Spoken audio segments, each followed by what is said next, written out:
A paz do Senhor a todos. Estamos na segunda lição, já do quarto trimestre, lição de adultos, onde vamos falar sobre as promessas de Deus direcionadas a Israel. Assunto bastante importante que poderemos estar entendendo em relação a esta nação. Inclusive, é bom entendermos que existem promessas que são exclusivamente para a nação de Israel, da qual a igreja não fará parte. Sou o professor Marcelo, congrego na Igreja Evangélica Assembleia de Deus, e aqui nós temos comentado as lições da nossa EBD, a lição de adulto e também a lição de jovens.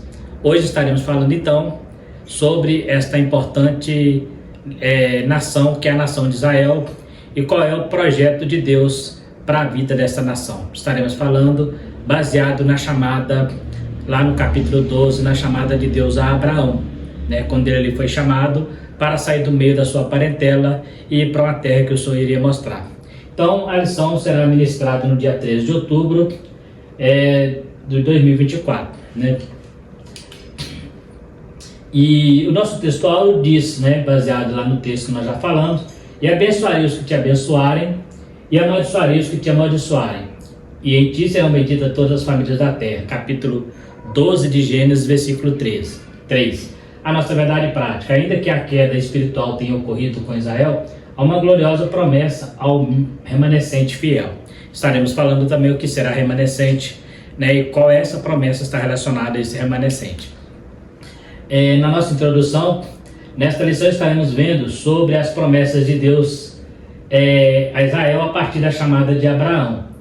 Veremos que depois foi confirmar a sua descendência, Isaac, Jacó, seguindo a linhagem de Judá, trazendo ao mundo o Messias.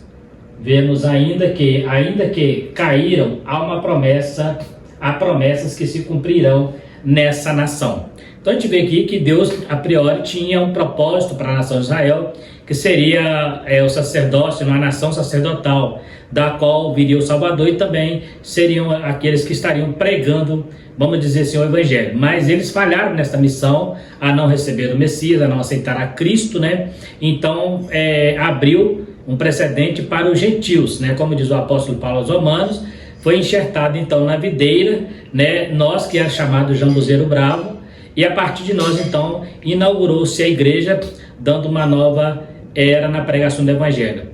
Então estaremos vendo como é que Deus tinha planejado todo o plano para essa nação, qual era o propósito dessa chamada, e por que Deus escolheu esta nação como nação peculiar. Quando Deus chama Abraão, ele ordena que saia do meio da tua parentela, não da família, e vai para uma terra que lhe seria mostrada. Ou seja, uma mudança radical. Deixar o conforto da família ao sair de Harã, numa jornada aproximadamente de 860 quilômetros, totalmente desconhecida, onde enfrentaria sérios desafios. Seria para Abraão um novo começo. Então a gente vê aqui que quando Deus chama Abraão, ele estava ali no meio da sua parentela. Eu fiz questão de destacar ali a família, porque a família de Abraão foi com ele, com parentela ali está falando dos demais parentes, aonde ele habitava ali no meio da sua tribo, ali junto com seu pai, seus irmãos. Então Deus tira eles dali, daquele local, com certeza Abraão era de uma família abastada, então ele tinha que deixar tudo ali e seguir caminho para uma direção, sem saber a priori para onde iria, mas Deus fala que iria mostrar para ele o caminho que ele iria seguir. Então ele sai dali, foi para Abraão muito difícil. Por quê? Porque ele ali não tinha mais apoio dos parentes, ele estava sozinho com a sua família, sendo ali o patriarca, e ia para uma região totalmente obscura, algo que ele não conhecia, não saberia o que ia encontrar do outro lado. Simplesmente obedeceu ao chamado de Deus e foi em caminho em direção à terra de Canaã. Ele chega ali, por exemplo, quando ele chega em Canaã, a gente vê a dificuldade que ele tem, por exemplo, que ele estava numa cultura que ele não conhecia. Então ele fala com Sara: pode ser que o povo dessa terra seja mau, Então ele foi confiando em Deus, mas sabendo dos perigos que lhe rodeavam, Mesmo assim, Abraão confiou e deixou Deus guiá-lo pelo caminho. Isso nos mostra a fé deste homem e a disposição que ele tinha para estar obedecendo a Deus. E por que ele tinha que sair do meio da sua parentela? Porque, segundo a palavra de Deus, o povo de Abraão era um povo idólatra, a terra era idólatra. Então ele tinha que sair da idolatria, sair daquela parentela pecaminosa para ter um novo começo com Deus, né?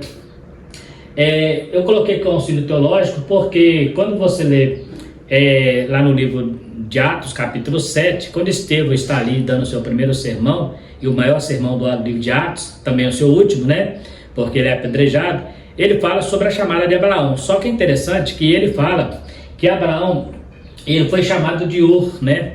Dos caldeus. E fala que quando chega em Harã, o pai dele morre. Então existe uma pequena dificuldade teológica. Então a gente vai tentar aqui explicar mais ou menos o que aconteceu. Porque quando você vai para o livro de Gênesis, Tera morre no capítulo 11 e Abraão é chamado no capítulo 12. Porém, aqui nós encontramos Estevão falando que ele foi chamado na terra de Ur. E a terra de Ur estava no capítulo 11 ainda. O capítulo 12 é quando ele chega em Harã. Então parece uma discrepância ali de cronologia, de tempo. Mas o que acontece na verdade? Conforme a narrativa de Gênesis 12, a chamada de Abraão acontece em Harã.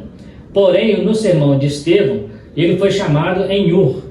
Esta nova informação tem base em Gênesis 15, 7, porque lá em Gênesis fala que Deus, eu sou o Deus que te chamou de Ur dos caldeus, mas você não vai uma chamada explícita lá no capítulo 11, né? Mas lá em Gênesis 15, 7 e também em Josué 24 e 2 também dá a entender dessa chamada de Ur dos caldeus. Na sua jornada, Abraão sai de Ur, havendo já sido chamado e para em Harã, entre rios, a cidade da Mesopotâmia, né? Significa entre rios, porque é uma cidade que está localizada entre o rio Eufrates e o rio Tigre, então é chamada também cidade entre rios. Harã era uma principal cidade dessa região da Mesopotâmia. Aqui o seu pai morre e ele continua a sua jornada em Harã até a terra de Siquém, e desce ao Egito e depois chega a Canaã. Então quando você está lendo o texto, a impressão que tem que ele morre em Harã, mas quando você vai estudar um pouco mais a fundo, você vai perceber que na verdade, quando Abraão chega em Harã, quando o Estevão está falando sobre essa chamada, ele ignora, né, o capítulo 12 e vai direto para a terra de Ur, porque entende-se que quando Abraão saiu de Harã para Canaã, o seu pai ainda estava vivo, né? Você pegar ali pelas datas da idade dele com a idade de Abraão, existe uma ideia de que ele ainda estava vivo. Então quando fala que assim que ele morreu ele partiu, na verdade ele não se sabe se ele morreu em Harã ou se é mesmo em Ur, porque no capítulo 11 fala que ele morre em Ur. Porém, Estevão aqui fala que ele morre, dá a entender que ele morre em Harã. Mas na verdade, quando ele fala sobre a morte dele, ele não está obedecendo uma ordem cronológica. Ele fala assim, então, Abraão partindo de Harã após a morte do pai. Não quer dizer, ele não está afirmando que o pai morreu em Harã.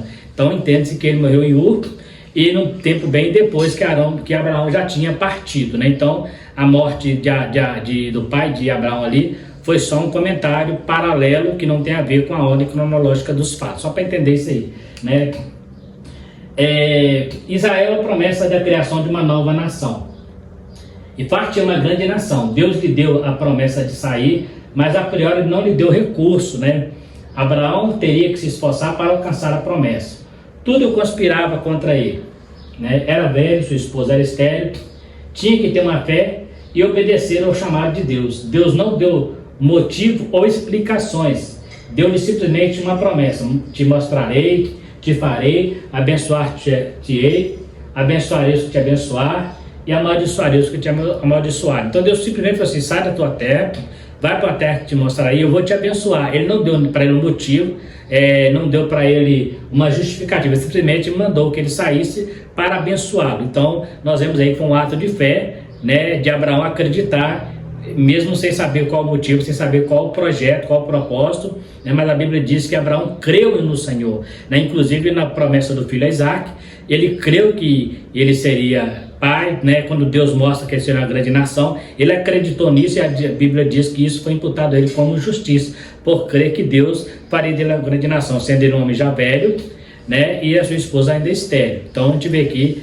que era um homem de fé, e este homem, ele hoje é conhecido, né, em todo o contexto do cristianismo, do judaísmo, também do islamismo, pelo fato dele ser o patriarca dessas grandes religiões, né? Estaremos falando um pouco mais sobre isso adiante. Então a gente vê aqui que Abraão, ele tinha tudo conspirando contra ele. Às vezes Deus faz isso com a gente, né? Deus nos manda fazer algo, mas você não consegue ver algo que vai te ajudar. Mas quando Deus chama, né, ele vai te dar também a capacidade, ele vai te dar a condição, pode ter certeza. Muitas vezes nós queremos dar aquela ajudinha para Deus, igual Sara, né? Deus falou que daria um filho a Abraão. Sara esperou durante 13 anos e viu que o filho não chegava, então ela resolveu dar uma ajudinha. E às vezes essa ajudinha nos traz grandes consequências. Inclusive trouxe na vida de Abraão consequências que ele escolhe até hoje por causa de uma atitude precipitada de Sara. Então é muito importante nós acreditarmos que quando Deus nos chama para fazer algo, não precisamos preocupar com o que vai acontecer, com a providência. Quando ele leva o povo para o deserto, ele levou o povo para um lugar que não tinha nada, mas lá ele proveu alimento para aquele povo durante 40 anos. Ali foi maná, ali foi codornizes, né? Durante 40 anos aquele povo caminhou ali. Eles não conheciam o caminho, era o deserto, lugar difícil de sobreviver, mas quando Deus chama, ele também dá a condição para a pessoa. Então não precisa preocupar qual o motivo, o que, que Deus vai fazer, porque se ele chamou, ele já tem um projeto, já tem um propósito para aquele chamado. Foi o que aconteceu com Abraão. Ele creu simplesmente que Deus faria dele uma grande nação e obedeceu o chamado e saiu caminhando, né? Abençoar-te e engrandecerei o seu nome, e tu serás uma bênção. A bondade de Deus é mais que suficiente para o homem. Abraão seria abençoado materialmente e espiritualmente. Ele seria um instrumento pelo qual o mundo inteiro seria abençoado a partir da sua descendência. Hoje, inclusive, as 3 maiores religiões do mundo, judaísmo, islamismo e cristianismo, reconhecem Abraão como pai. Então nós temos aqui Deus trazendo sobre essa nação uma grande bênção, né? A gente vê aqui os 3, né? As 3 maiores religiões do mundo, que é o judaísmo, o cristianismo e o islamismo, todos eles têm como seu patriarca, como seu patrono, Abraão, porque eles acreditam, né, que são descendentes dessa nação. O cristianismo é por causa de Jesus, que nasceu da tribo de Judá. O judaísmo por causa de Abraão, o islamismo porque também acredita que Abraão é pai da nação do ismaelita, né, como nós conhecemos, que são os descendentes dos árabes, onde predomina ali, né, a religião do Islã, né? Então essas 3 religiões, elas têm por base, né, o cristianismo. Nós temos Cristo como a nossa base, mas ele também é chamado filho de Davi e da tribo de Judá, que é uma descendência de Abraão. Então, em tese também, a bênção espiritual que Deus colocou sobre Abraão é aquela que traiu o Salvador. A bênção material é eles herdarem a terra. A terra era física, era terra material, terra que emana leite e mel, mas também seria uma nação de sacerdotes, uma nação de profetas. Então existia uma promessa tanto no sentido material, no sentido físico, mas também no sentido espiritual. Deus tinha um projeto lindo com essa nação, porém eles falharam nesse projeto, né? Abençoarei os que te abençoarem, amaldiçoarei os que te amaldiçoarem. Isso é retratado quando Balaque alugou Balaão para amaldiçoar a nação. É muito conhecida a história, né? Quando Balaque, diante da nação de Israel, ele aluga ali o profeta Balaão para amaldiçoar o povo. Mas Deus falou: abençoarei os que te abençoarem e amaldiçoarei os que te amaldiçoarem. Então nós temos aqui Balaão tentando trazer maldição, né, sobre aquele povo. Ela só vai dizer para Balaque o que eu colocar na tua boca. Então Balaão chega e fala para Balaque: como amaldiçoarei aquele povo a qual Deus abençoou? Está aqui a promessa de Abraão sendo cumprida. Não tem como amaldiçoar aquele que Deus amaldiçoou. Em outro tempo ele fala: contra o meu povo Israel, contra o povo de Deus não vale encantamento. Eles estão protegidos debaixo de uma promessa de bênção. Enquanto você estiver na obediência, você está protegido debaixo de uma promessa de bênção.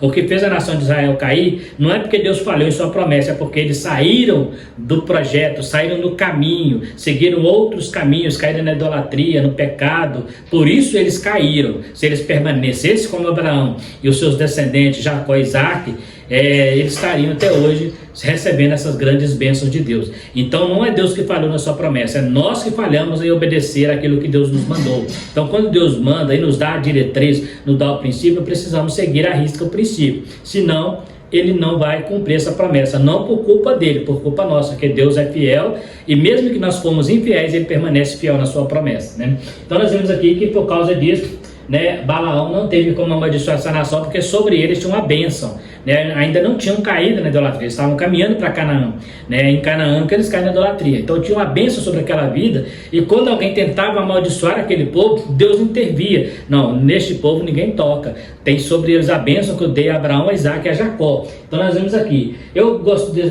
fiz uma ressalva aqui, alguns têm usado esse amaldiçoar aí como vingança quando é ofendido por alguém. Porém é importante ressaltar que essa promessa era para preservar a nação e não por vingança. Na graça temos que dar outra face e não retribuir a maldição usando o nome de Deus. Então existe aquele negócio, né? Hoje existe muito crente que fala, quando alguém ofende, eu vou te entregar na mão de Deus, Deus vai te retribuir o que você está fazendo comigo, né? Aquele ar de vingança, até algumas músicas, né, evangélicas que tem por aí, que traz aquela visão de um evangelho vingativo, né?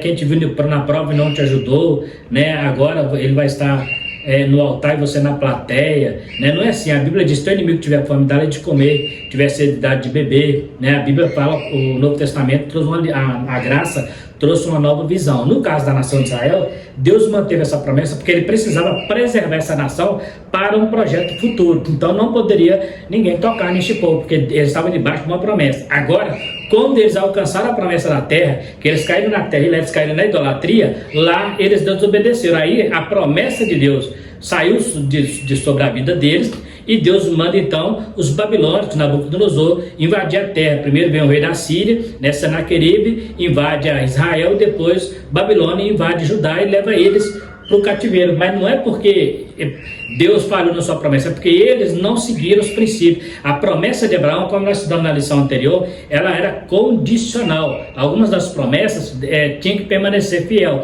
Então muitas vezes Deus nos promete algo, nós precisamos entender que existe uma condição para vivermos debaixo dessa promessa. Por exemplo, para eu receber o batismo com o Espírito Santo, eu preciso estar buscando esse batismo. Para eu ser salvo, eu preciso preservar na minha fé, eu preciso estar caminhando com Cristo. Então são condições que é nos dada para nós conseguirmos alcançar a promessa. Então, existem promessas que são incondicionais, por exemplo, o nascimento de Jesus, o local do seu nascimento e muitas outras profecias relacionadas ao ministério de Cristo, elas eram incondicionais, ou seja, não dependia da ação humana. Porém, na maioria das promessas, nós precisamos. Hoje existe o evangelho de promessa, o evangelho onde as pessoas só pregam promessa e parece que não existe nenhuma condição para receber essa promessa, né? Existem igrejas que os pregadores fazem questão de lançar só bênção sobre a vida do povo, né? E não há nenhuma cobrança no sentido de caminhar no princípio. Então a Bíblia fala que nós precisamos caminhar no caminho de Cristo. Não adianta eu querer ser herdeiro de uma promessa sem obedecer os princípios, as condições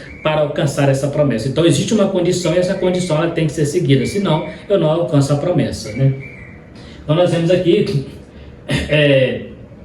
em ti serão benditas todas as famílias da terra. Essa é uma promessa que era dada a Abraão, mas ele estava referindo como uma nação sacerdotal, né? Essa nação de Israel foi escolhida entre as nações para ser uma nação sacerdotal e através deles o evangelho, né, a palavra de Deus seria propagada a toda a humanidade. Eles seriam os sacerdotes do mundo, da humanidade. Porém, eles falharam, como já falamos. Aqui mostra a bênção de Abraão sendo espiritual e alcançaria o mundo inteiro. O que está em foco aqui é o nascimento do Messias que viria para salvar o mundo inteiro. É a bênção espiritual que Paulo fala aos Gálatas 3 e 8. Então nós vemos aqui que nessa nação, Deus colocou também, dessa nação nasceu Jesus, né? Ele é da tribo de Judá, um dos filhos de Lia com Jacó, né? E ele nasce dessa tribo e ele é judeu. Inclusive ele no seu ministério terreno, durante o seu ministério aqui na terra, ele focou todo o seu trabalho nessa nação. Ele teve alguns trabalhos esporádicos, por exemplo, quando a mulher cananeia pede a ele uma cura, né, para a filha, ela fala assim: eu fui enviar o sinal às ovelhas perdidas das casas de Israel. E aí fala: os filhinhos, eu não posso tirar o pão da boca dos filhos, que é Israel, e lançar aos cachorrinhos, que é os gentios. Mas ela fala, né, você já conhece a história, mas os cachorrinhos comem da migalha que cai da mesa do seu Senhor. Então Jesus fez ali um trabalho, curou aquela mulher, abençoou aquela vida, mas porém, o seu ministério terreno primeiro foi para essa nação. Então foi lá que tudo começou, foi lá que começou o batismo com o Espírito Santo, começou a igreja, né, os discípulos eram todos dessa nação, né? Então é importante nós entendermos que a partir deles é que a igreja nasceu. A igreja nasce dentro do judaísmo, a igreja nasce dentro da família de Abraão. Então nós vemos que a própria igreja, ela também está caracterizando essa bênção que Deus traz sobre Abraão. Em ti serão benditas todas as famílias da terra. Através da igreja, o evangelho alcançou o mundo inteiro. Através de Cristo, que é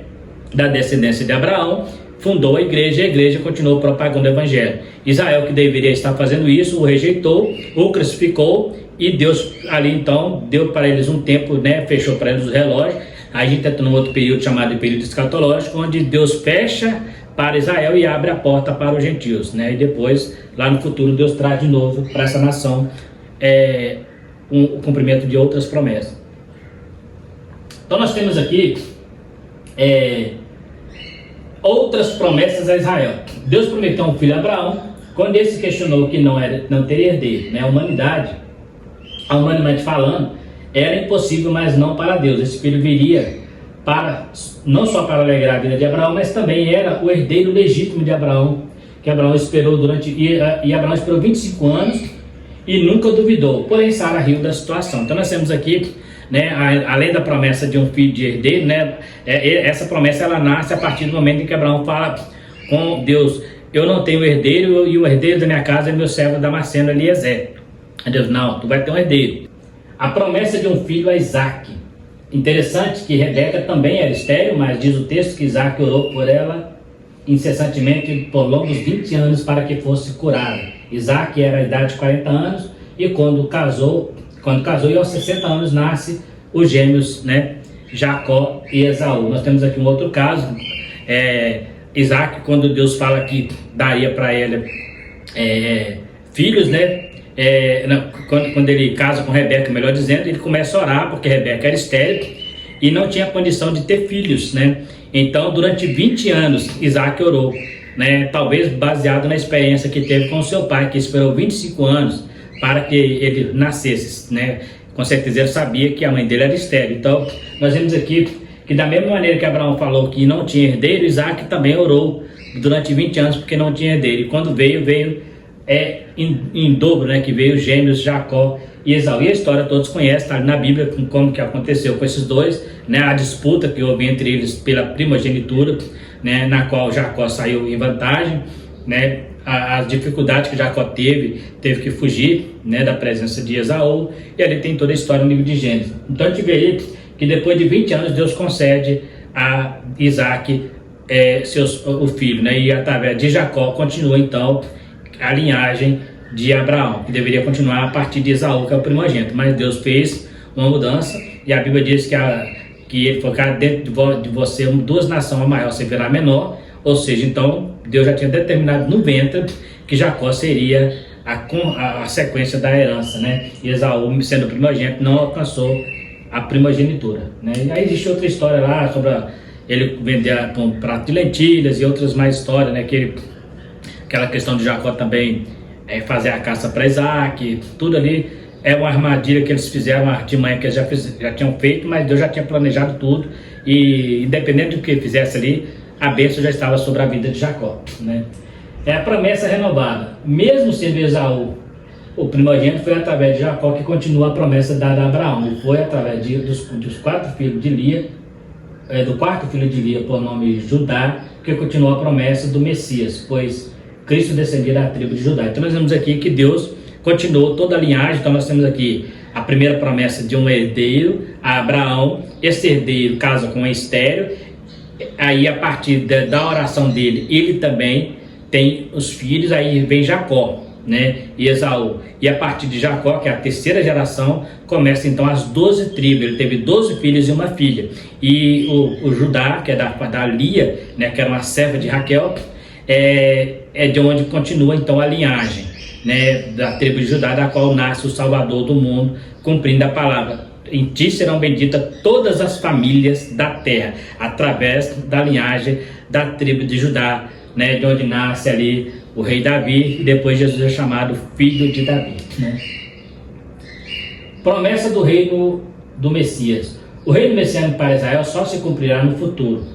A primeira função do Messias seria remir Israel, mas como rejeitaram, abriu-se a porta para os gentios, mas no futuro Israel voltará a florescer e reconhecerá Cristo como Messias esperado, o que se cumprirá no milênio. Então nós temos aqui, não vai dar para entrar muito no mérito, mas existem promessas para Israel, inclusive algumas igrejas, né, lançam mão dessas promessas, né, como por exemplo, os adventistas, o Testemunho de Jeová. Eles tentam colocar a igreja dentro do milênio, né? E alguns outros movimentos também acreditam que a igreja, que o milênio não é para a igreja, né? Uns falam que é simbólico, mas na verdade o milênio é uma promessa feita a Israel, né, que cumprirá, né, a salvação de Israel. Lá em Isaías, depois Paulo cita aos Romanos também, que Deus vai salvar essa nação. E no milênio Deus tem um projeto que eles vão fazer aquele papel que eles não fizeram no período da igreja, que serão sacerdotes do universo, sacerdotes universais. A partir do milênio, eles vão governar toda a terra e toda a nação vai ter que buscar o Deus de Israel, serão os precursores do evangelho aqui no milênio. Então essa promessa do milênio, que está lá em Apocalipse, né, onde fala dos 1000 anos de paz, é uma promessa também para Israel, porque Deus, depois que fechou, que ia arrebatar a igreja, que ia passar pela grande tribulação, então Deus traz de novo uma nova aliança, uma restauração. E nesse período Jesus vem montado num cavalo, né, e vindo em glória para tomar essa nação na terra e ali protegê-la contra o anticristo, ali aniquilar o anticristo. E nesse período, né, a Bíblia diz que eles terão paz na terra, alcançará toda a paz, toda a tranquilidade, toda a alegria, e haverá também a longevidade, e assim existem muitas outras coisas. O profeta Isaías é o que mais fala sobre esse período milenar, onde o mundo virá um paraíso, né? A terra será um paraíso, e Israel estará governando junto com Cristo, e a igreja no seu sentido espiritual, né? A igreja estará com Cristo na Nova Jerusalém, e Cristo governando com Israel aqui os 144 mil. Mas aí já é uma história mais para escatologia, né? Só para entendermos que essa promessa que Deus deu a Abraão, ela vai continuar, né? Ela teve algumas que cumpriram, outras não cumpriram por causa da desobediência, mas futuramente Deus vai salvar. Só que é interessante que Deus fala que a grande nação que ele fala a Abraão, lá no milênio já é diferente, lá é só o remanescente, já não é aquela grande nação. Ainda que Israel seja como a areia do mar, somente o remanescente será salvo. Então vemos aí que mesmo que Deus perdoa, o pecado deixa consequências, né?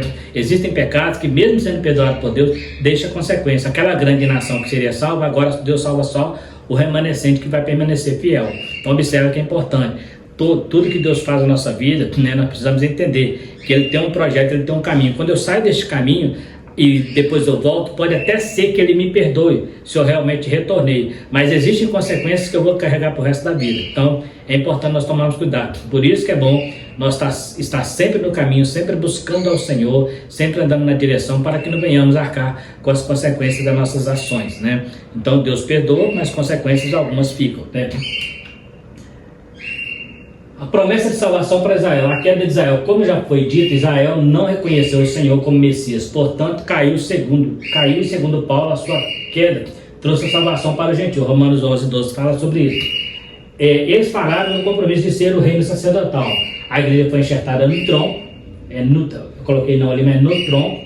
Segundo Paulo, não temos que nos gloriar contra os ramos quebrados. Por que Paulo fala isso? Porque os gentios, né, alguns deles se gloriavam por fazer parte da igreja, e até existe uma briga entre judeus e cristãos. Alguns judaizantes que entraram para a igreja, inclusive o livro de Gálatas foi escrito exatamente por causa disso, né? Porque existia judeus dentro da igreja querendo transformar a igreja no judaísmo. Então houve aquela briga, e alguns cristãos se gloriavam e até criticavam, né, o Israel por não ter aceitado Jesus. Nós temos, por exemplo, na Reforma, Lutero não gostava dessa nação, ele era antissemita. Por quê? Porque Lutero entendia que eles matavam a Jesus, então eles não tinham mais direito. Então Paulo fala que nós não nos temos que nos gloriar contra o tronco que é Israel, porque nós somos enxertados, ou seja, Deus cortou só os ramos, mas o tronco permanece e no futuro vai florescer para o milênio. Então nós temos que orar por essa nação, estar buscando a Deus por essa nação, e que Deus possa continuar, né? Já está no projeto dele preservar essa nação. Assim como ele preservou a igreja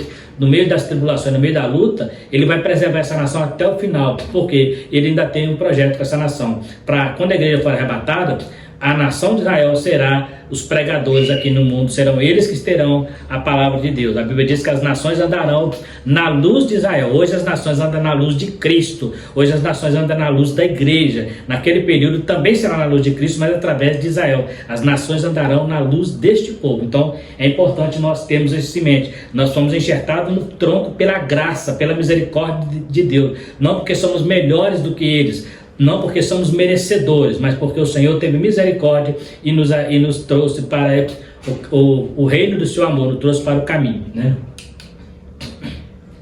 A tristeza de Paulo com Israel. Aqui mostra Paulo ficando um pouco triste, né, por ver essa nação não aceitar a Cristo, não receber a Jesus. Então ele fica triste, e ele fala ali, por isso que ele cita, para que a igreja não se glorie, porque ele não era feliz nesse aspecto, em ver os seus compatriotas não aceitar a Cristo, ter o coração endurecido, inclusive até perseguido, né? Ele fala que foi perseguido pela nação dele, né? Ele também foi perseguidor, mas depois ele fala, fui perseguido pelos irmãos, pelos da minha nação, mas ele tinha uma tristeza muito grande por ver este povo. Então ele estava preocupado, por que esse povo não aceitava a Cristo. É interessante que a partir do momento que Israel rejeita o Messias, aí nasce a igreja, e Paulo nasce dentro da igreja. Paulo não nasce no ministério de Jesus como os apóstolos. Então Paulo já está num outro momento. Neste momento, todo judeu que aceitasse a Cristo, ele aceitaria e faria parte da igreja. Então, depois o próprio Paulo fala que na igreja do Senhor não há judeu, não há grego, não há cita, não há escravo, não há livre, são todos filhos de Deus, são todos cristãos. Então, mesmo que os seus compatriotas aceitassem a Cristo, eles não seriam como nação, mas sim como ovelhas dentro da igreja, como membros do corpo de Cristo, né? Então é importante que a igreja ela não tenha essa separação. Israel, quando Deus chama Israel, chamou a nação de Israel. Então todos que estão dentro da nação faz parte da promessa, né? Mas agora todos que estão dentro da igreja aqui faz parte da promessa. A igreja que nós falamos aqui não é quatro paredes, mas é aqueles membros que estão inseridos no corpo de Cristo, né? Porque existe alguém por aí que fala que eu não preciso congregar, que eu não preciso de igreja, né, para ser salvo. Realmente nesse aspecto não, mas nós precisamos estar inseridos dentro do corpo. Não existe igreja, não existe um membro fora do corpo, ele apodrece. Então o que é a igreja? É o conjunto de pessoas que estão reunidas em volta do nome de Jesus. Então aonde há 2 ou 3 reunidos no meio, Jesus falou que estaria nele. Então isso é a igreja. Então essa igreja se reúne em lugares, em cenáculos, né? No início, depois em templo, mas não é a igreja templo que salva, o que salva é Jesus, e a igreja é a pregadora, né, dessa salvação. Então eu preciso estar inserido nesse corpo. Eu sozinho não sou igreja, eu sozinho sou só um membro do corpo de Cristo, sou o templo do Espírito Santo, mas não sou igreja, porque eu só passo a ser igreja quando eu passo a ter comunhão, né, como diz a Bíblia, que a igreja ela reunia na comunhão, no partir do pão e na doutrina dos apóstolos. Então existia ali uma situação, comunhão, que era estar junto, partir do pão, que também era estar junto, e na doutrina dos apóstolos, que também era ali seguir os preceitos da palavra de Deus. Então é importante nós termos esse meio, né? Promessa de salvação para Israel. A partir da queda de Israel, todos que aceitam a Cristo passou a fazer parte da igreja. Aos Gálatas ele diz que não há distinção, como acabei de dizer aqui. Então não há distinção, né, entre judeu e grego. Depois que eles rejeitam que Cristo, que a igreja entra, agora não tem como eles virem como nação, eles vêm como um gentil qualquer, como um grego, como qualquer outro, e aceita a Cristo. E eu coloquei aqui algumas promessas que se cumprirá com Israel, e uma delas é Ezequiel 37, onde fala do vale de ossos secos, né? Aquilo ali é a profecia que fala da restauração de Israel. Em que sentido? Ali são várias etapas. Nós encontramos em 1948 da nossa era, né? 1948, que Israel virou nação, né? E ali o exército que se transforma em um grande exército, né? Ali já virou uma grande nação, né? Não poderá uma nação nascer num só dia, Isaías fala isso, eles nascem num só dia. Porém, a Bíblia fala que ainda haverá sobre eles os espíritos. Israel não tem hoje o Espírito de Deus. O Espírito de Deus está com a igreja, o Espírito Santo está com a igreja. Mas lá no milênio eles receberão também esse Espírito. Então, e por enquanto eles é uma grande nação, porém sem vida do Espírito Santo, né? Agora lá no milênio a Bíblia diz, com a promessa do Pentecostes, fala que o derramamento do Espírito seria para os que estão perto e para os que estão longe. Fala também de aqueles que estarão lá no futuro. Então o derramamento completo, né, será no milênio para essa nação, e todos eles receberão o Espírito. Então aquele exército que formou em 1948, que é a profecia de Ezequiel 37, poderão esses ossos viver, este exército levanta, mas o Espírito só será dado a eles no milênio. Então por enquanto é um grande exército com corpos sem vida, né, sem espiritualidade. São vivos fisicamente, mas espiritualmente não, porque não há... mas o judaísmo é uma grande religião. É uma religião, mas não é... eles não estão dentro da vontade de Deus, porque para estar dentro da vontade de Deus tem que estar inserido na igreja. Como eles falharam em fazer o papel de sacerdote, então eles têm que estar inseridos na igreja. Então eles podem ser uma grande religião, assim como o Islã e outras mais, mas não estão dentro da vontade de Deus. Então não há, Deus, por enquanto não tem compromisso com essa nação. Só no futuro Deus vai salvar o remanescente, né? As promessas feitas a Abraão se cumpriram em parte na esfera espiritual, pois o Messias é descendente de Abraão, mas cumprirá cabalmente em Israel após o arrebatamento da igreja, e vindo e a vinda de Cristo em glória, para salvá-los no final da grande tribulação e estabelecer o milênio. Então nós vemos aqui que a promessa de Deus a Abraão, ela teve o seu cumprimento na vida de Abraão, ela teve o seu cumprimento nos filhos de Abraão, ela teve o seu cumprimento na nação de Israel, teve o seu cumprimento também na morada em Canaã, mas depois que eles rebelaram, Deus levou eles para o cativeiro, e aí abriu espaço para a igreja através de Cristo, né, que nasceu dessa nação, e aí hoje a promessa está na igreja. Então hoje, se você quer ser abençoado, existem promessas relacionadas à igreja, estaremos falando na próxima lição, mas para você alcançar essa promessa, você precisa fazer parte da igreja. Assim como o judeu, para alcançar a promessa, Abraão tinha que fazer parte da nação judaica, tinha que ser da descendência de Abraão. Então, mesma coisa hoje, para você alcançar as bênçãos de Deus, você vai para uma igreja onde só vai ter um monte de promessas, você não tem compromisso com aquela igreja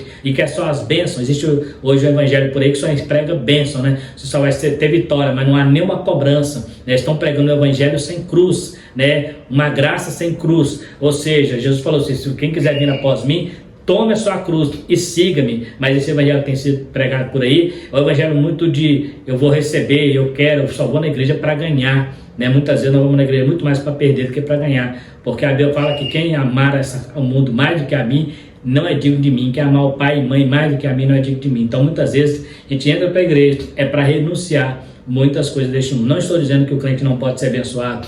Existe promessa na vida do crente individualmente, promessa no sentido individual, mas espiritualmente ele tem que estar inserido na igreja. Então nós vemos aqui que Abraão, ele foi o precursor dessa grande promessa de Deus na vida de Israel e depois na vida da igreja. E através dele nós chegamos, encontramos, aceitamos o Messias. Através dele nasce Jesus, e Jesus é o Salvador do mundo, né? Descendente de Abraão, da tribo de Judá, o Filho de Deus que veio para resgatar a humanidade. Então nós vemos aí que a promessa de Abraão cumpriu também na vida de Jesus e cumprirá no futuro na restauração nacional de Israel e também restauração espiritual.